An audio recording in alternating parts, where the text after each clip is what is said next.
Very good morning, everyone. So yesterday we had discussed how the Mandal Commission it had forwarded its recommendation, how it was promised by the VP Singh that if his party will win the elections, so he will be implementing the recommendations of the Mandal Commission, and his party Janata Dal won the elections, and the provisions or the recommendations of the Mandal Commission was implemented. And after it was implemented, there was a countrywide protest. Every person was having its his or her own view over it, and many of the people, major of the people, you can say, they were against this implementation. So there was a countrywide protest. So if such type of protest is there, then who resolves such type of disputes? We already know that the courts or the judiciary is always there to resolve the disputes. और आपको याद होगा हमने पिछली class में ये भी पढ़ा था कि जो हमारी जुडिशरी है और जो सुप्रीम कोर्ट है, it also resolves the dispute between the citizens or between the citizens and the government or between the center and the state government too. Right तो ये सारे टाइप के जो डिस्प्यूट्स होते हैं इसके लिए हमारे पास जुडिशरी होती है. तो ऐसे में while dealing with this Mandal Commission, some people and associations, they opposed and they filed a number of cases in the courts. बहुत सारे लोगों ने, बहुत सारी इंस्टीट्यूशंस या एसोसिएशंस थी जिन्होंने उस समय कोर्ट में इनकी इस इम्प्लीमेंटेशन के खिलाफ कोर्ट में केसेस फाइल अप किए. इनमें से एक काफी एक आप कह सकते हैं prominent lady was there, Indira Sawhney. She was very prominent, and otherwise also she had been always very you can say a good speaker, a good leader, and she also was there who had filed a PIL in the court against the recommendations of the Mandal Commission. Right तो बहुत सारे cases थे, तो उन सभी cases को club किया गया और उस केस को नाम दिया गया Indira Sahane versus Union of India case. Union of India case क्या था? क्योंकि ये सेंट्रल गवर्नमेंट के डिसीजन के अगेंस्ट था. सो इंदिरा सहाने नाम इसलिए रखा गया क्योंकि एक वो पॉपुलर फेस था उस समय, राइट और बाकी भी केसेस जो थे उसके साथ ही क्लब कर दिए गए, तो it was known as Indira Sawhney and others versus Union of India case. अब इसके लिए द 11 जजेस of the Supreme Court, they heard arguments of both the sides and they declared in 1992 that this order of the government of India was valid. Right उन्होंने ये declare कर दिया कि जो गवर्नमेंट ऑफ इंडिया ने जो order निकाला है, जो डिसीजन लिया है वो बिल्कुल फेयर है. बट उन्होंने गवर्नमेंट को एक इंस्ट्रक्शंस दे दी कि इसमें थोड़ा सा मॉडिफिकेशन कर दें कि जो लोग बैकवर्ड क्लास को बिलोंग करते हैं लेकिन वो वेल टू डू हैं, आई मीन अच्छे पैसे वाले हैं लेकिन बैकवर्ड क्लास को बिलोंग करते हैं, तो they should be excluded from such type of reservation. Right तो ये एक सिंपल मॉडिफिकेशन के लिए गवर्नमेंट को कहा गया था और उसके accordingly then the Department of Personnel and Training issued another office memorandum on September 8, 1993. एक निकाला गया था 1990 में, उसके बाद फिर 3 साल बाद दोबारा इसे 1993 में अमेंडमेंट्स करके, जिसमें कि जो वेल टू डू थे उन्हें वहां उनको एक्सक्लूड करके फिर एक और नया ऑफिस मेमोरेंडम जो था वो निकाला गया and that was there in 1993. और इस तरह ये जो डिस्प्यूट था वो खत्म हो गया था. अब अगर आप लोगों के माइंड में शायद ये क्वेश्चन आ रहा हो कि अगर ये ऐसा हो सकता था तो इस समय जो फार्मर्स एजुकेशन है वो क्यों नहीं हो पा रहा है, राइट तो इसमें एक तो ये है कि इस समय जो फार्मर एजुकेशन है, the farmers they are directly dealing with they firstly they just want to have a talk with the government, right और सेकेंडली क्या है, अभी तक इसके अगेंस्ट कोर्ट में किसने भी PIL जो है अभी केसेस जो है वो नहीं डाले हुए हैं, राइट क्योंकि अगर ऐसा कुछ होता है तो एक ये आप कह सकते हैं कि वर्ल्ड वाइड सॉरी जो कंट्री वाइड एक्शंस जो है वो रिक्वायर्ड होते हैं.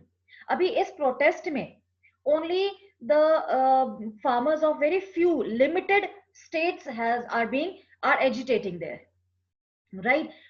उस मंडल कमीशन में क्या था कि a very good big class was involved, a big community was involved. तो यहाँ पर भी अभी फिलहाल तो ये है कि if such type of any cases are there in the Supreme Court, उसके बाद ही जाकर कुछ हो सकता है, लेकिन फिलहाल तो these farmers they just want to have talk with the government, right? तो शायद इसलिए अभी फिलहाल कोई डिसीजन जो है वो नहीं हो पा रहा है, एंड अभी भी I mean it's too early to say. अगर आप मंडल कमीशन के साथ रेफर करेंगे तो उसको कम से कम 2 साल लग गए थे, right? It was a very long protest, so we may expect that if this agitation also goes for long, so that may result in favor of the farmers, right? अगर ये एजुटेशन लंबा खिंच जाता है और लंबा जाता है तो क्वाइट पॉसिबल कि जो डिसीजन है वो फार्मर्स के फेवर में भी हो सकता है। नाउ इट डिपेंड्स कि how long they are going to fight for the rights, right? तो now the question arise that why we need these type of institutions. हमें लेजिस्लेचर की जरूरत क्यों है, हमें एग्जीक्यूटिव की जरूरत क्यों है, why we need the judiciary and so on. हम सिंपल एक गवर्नमेंट चुन लेते हैं तो उसके बाद वर्किंग जो है वो क्यों नहीं हो पाती है? Why we need such a you can say expanded form of or system in our country, right? Now what happens कि इसका सबसे बड़ा एक आपको रीजन दे सकते हैं कि governing a country involves such big activities, number of activities. अब हम अगर इंडिया की बात करें, इंडिया कंट्री बहुत बड़ा है। Had it been Nepal, had it been Bhutan, या had it been very very smaller countries, तो वहां पे उन कंट्रीज को चलाना इतना मुश्किल काम नहीं है, राइट? लेकिन अगर हम इंडिया के बारे में सोचते हैं, India is a very very big country, it is a very vast one, geographically also, culturally also, right? पूरी वेराइटी है यहाँ पर। तो इतनी सारी वेराइटी को साथ रख के, सेटिस्फाइड करके, एक यूनियन में रखकर काम करना जो है, that is very difficult. So one example is given that the government is responsible for ensuring security to the citizens and providing facilities for education and health to all. It collects taxes and spends the money thus raised on administration. You must be remembering that in class 6 you have studied about the functions of the government, that how the government maintains the cordial relations with the foreign countries, how it provides the basic facilities to the citizens. It provides good, you can say, roads or the street lights or the electricity or the hospitals or the libraries or the schools, right? These all things are provided by the government to the citizens. It also collects the taxes, and that money is spent on the administration, the defense and the development programs. अब अगर आपके area में कहीं roads बनती हैं, या अभी हम एक एग्जांपल लेते हैं, फगवाड़ा में जो इतने फ्लाईओवर्स अभी बने हैं, तो वो कहाँ से बने हैं? जो टैक्स हम लोग पे करते हैं या जो टैक्स गवर्नमेंट हमसे कलेक्ट करती है, उस मनी से ही डेवलपमेंटल प्रोग्राम्स जो हैं वो होते हैं। Besides this, government formulates and implements several welfare schemes also. In the previous chapters, you had read about the poverty alleviation programs, right? Where you just had gone through that how the government is maintaining the buffer stock and it is being supplied to the people who are in need during the disasters or the people who are very poor. So through the ration shops, these food grains are provided to them at a very low cost. तो ये सब भी कहाँ से आता है? That is also there from the taxes which we pay. ये भी काम गवर्नमेंट जो है वो करती है, and some persons have to take decisions on how to go about these activities. अब इतने सारे काम जो है गवर्नमेंट कर रही है, तो उन सब कामों को करने के लिए a good manpower is also required, right? Now that manpower has to be divided in different sections. How it is to be divided in different sections? That one section is to be there who is going to decide that how the work will be done, right? The second section would be there who has to decide how this work is to be, I mean, how it is to be implemented, right? एक section decide कर रहा है कि हमने ये काम करना है, अब दूसरा सेक्शन डिसाइड करेगा इसको हमने कैसे करना है, लोगों तक कैसे पहुंचाना है, तीसरा सेक्शन ये काम करेगा कि अगर इस काम के दौरान कोई प्रॉब्लम आ जाती है, कोई लड़ाई झगड़ा हो जाता है, तो फिर उसके डिसीजंस कौन लेगा, right? Who is going to decide that what is right and what is wrong? It is important that everyone should know who is responsible for doing what, right? अब आपकी क्लास में हम लोग मॉनिटर्स बना देते हैं, so when some indiscipline is there, so we just talk to the discipline monitor, right? Then we don't ask any other monitor for that, we just ask the discipline monitor that why discipline is not there. If some problem is there in the notebook collection, then we will ask the notebook collection monitor, because we know that who is responsible for what work. Every time we cannot ask all the students about any of the issue. तो ऐसे ही हमें भी ऐसे कुछ लोग चाहिए होते हैं जिनके बारे में हमें पता हो कि ये किस काम के लिए रिस्पॉन्सिबल है, right? And it is also important that these activities keep taking place even if the person in key positions change, right? It means कि ये जो activities जो government कर रही है ये रुकनी नहीं चाहिए, that should keep on going even अगर इनके इंचार्ज चेंज भी हो जाते हैं तब भी ये काम जो है that should not stop, right? So this is the basic you can say thing which is to be keep in mind. So to attend to all these tasks, several arrangements are made in all modern democracies. तो जितने भी activities हैं उनको पूरा करने के लिए हमारे जो नॉट हमारी ओनली, जितनी भी डेमोक्रेसीज हैं, डेमोक्रेटिक कंट्रीज हैं, उन्होंने अपना अपना कोई सिस्टम बना रखा है, उन्होंने कोई ना कोई अरेंजमेंट कर रखा है जिससे कि उनकी कंट्री जो है वो स्मूथली काम करती रहे.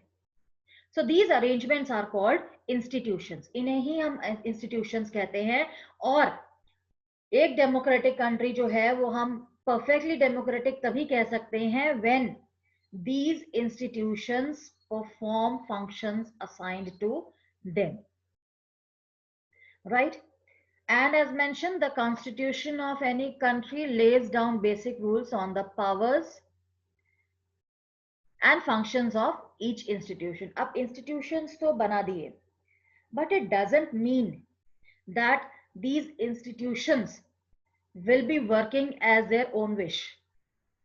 ये कोई भी इंस्टीट्यूट जो है इनमें से वो अपनी मर्जी से काम नहीं कर सकता है, कहीं ना कहीं इनके ऊपर कोई ना कोई बॉन्डेज आप कह सकते हैं, या आप इनके ऊपर एक some limitations are always there, right? They are always having the limitations, and limitations are being imposed by the constitution, right?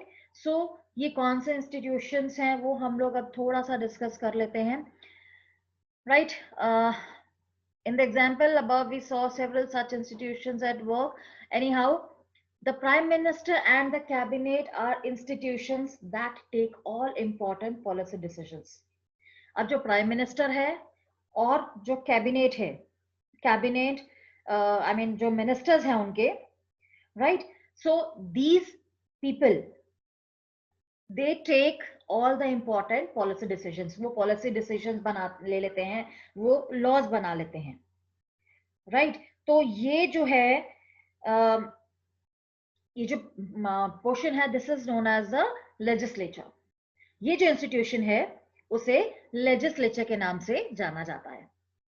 अब second institution जो है that is the civil servants working together are responsible for taking steps to implement the minister's decision.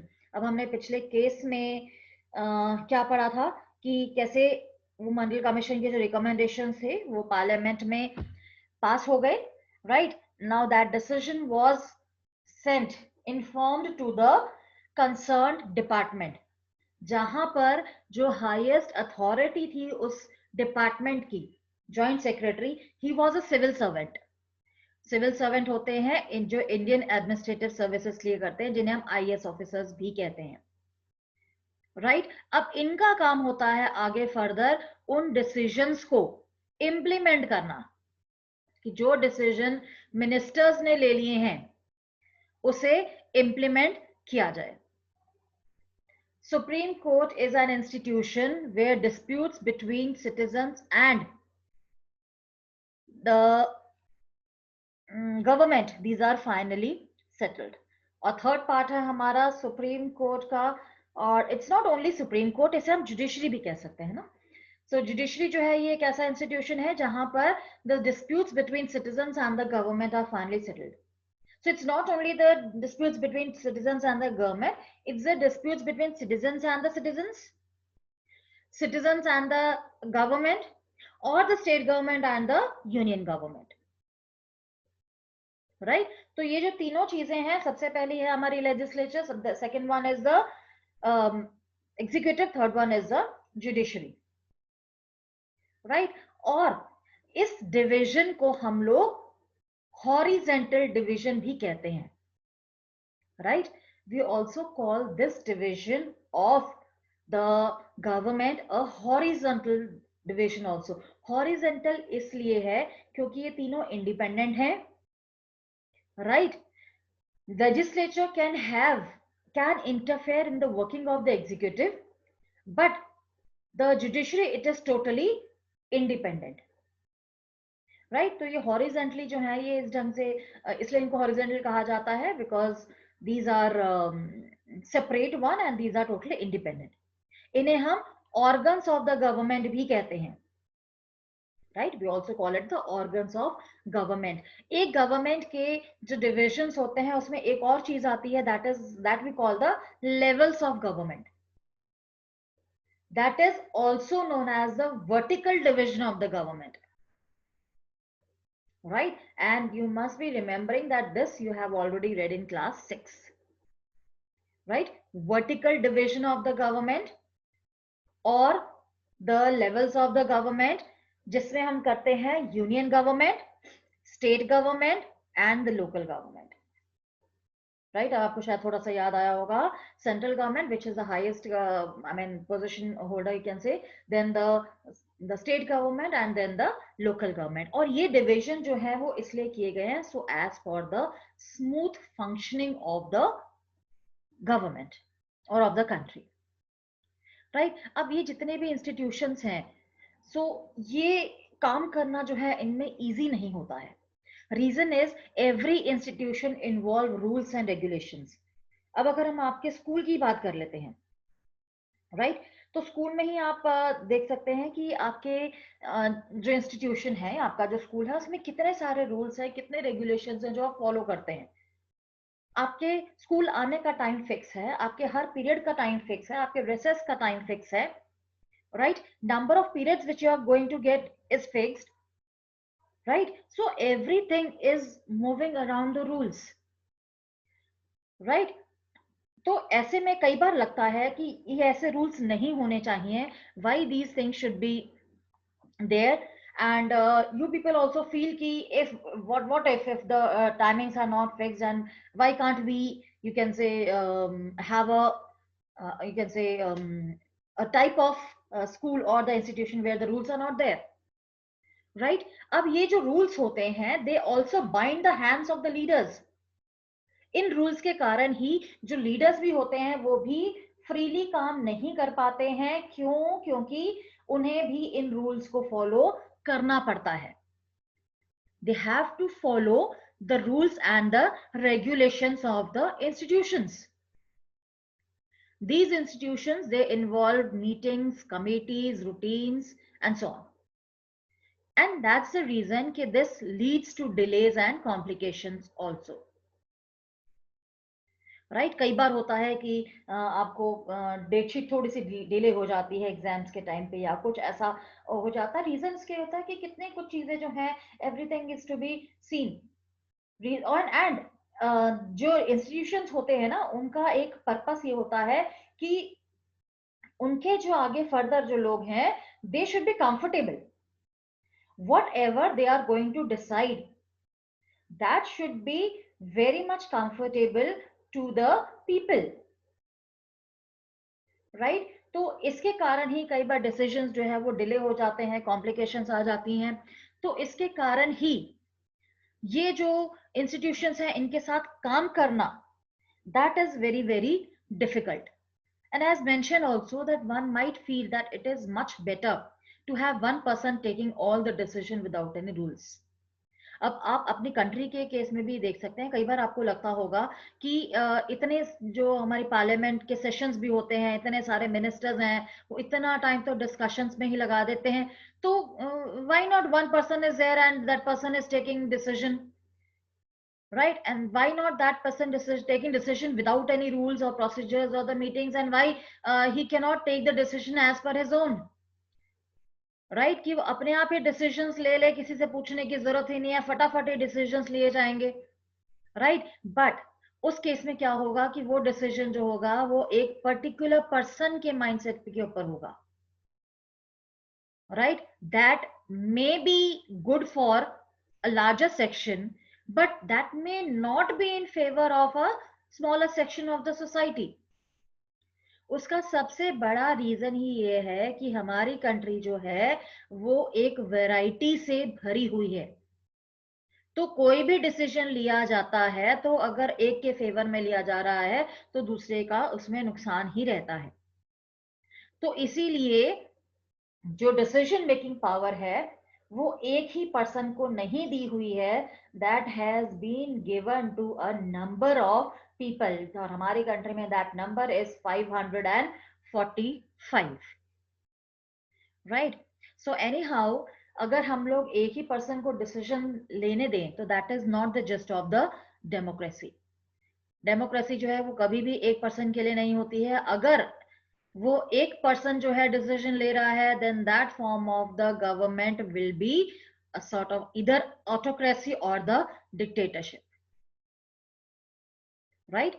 So in any case, if the country is democratic, there a number of people are to be there to take a decision, right? Some of the delays and complications introduced by institutions are very useful. They provide an opportunity for a wider set of people to be consulted in any decision. Institutions make it difficult to have a good decision taken very quickly. हमें आपको याद होगा हमने जो chapter पढ़ा था what democracy and why democracy, right? उसमें हमने एक पढ़ा था कि I mean in the disadvantage of the democracy that it leads to delay in decisions, right? That it leads to the delays in the decisions, right? लेकिन उसका एक benefit क्या होता है, that it makes difficult to have a good decision taken very quickly, but also make it equally difficult to rush through a bad decisions. उससे क्या होता है कि yes, decision लेने में टाइम बहुत ज्यादा लगता है, राइट? लेकिन उससे क्या होता है कि एक बैड डिसीजन जो है वो जल्दबाजी में नहीं लिया जाता है, प्रॉपर टाइम जो है वो government can have for its own, right? And that is the reason कि जो डेमोक्रेटिक गवर्नमेंट्स हैं वो फर्दर गवर्नमेंट के अपने डिविजन्स में बिलीव करती हैं, राइट? बहुत ही कम गवर्नमेंट्स ऐसी होंगी जो एक फेडरल फॉर्म को फॉलो नहीं करती हैं। फेडरल फॉर्म क्या होता है, where the government is divided in different levels, right? तो बहुत कम गवर्नमेंट्स ऐसी हैं जिन्होंने अपने आप को फेडरल फॉर्म में डिवाइड नहीं किया हुआ है या डिफरेंट लेवल्स में डिवाइड नहीं किया हुआ है। They insist on having the institutions because it helps them in taking the good decisions, right? So tomorrow we will start with the topic parliament.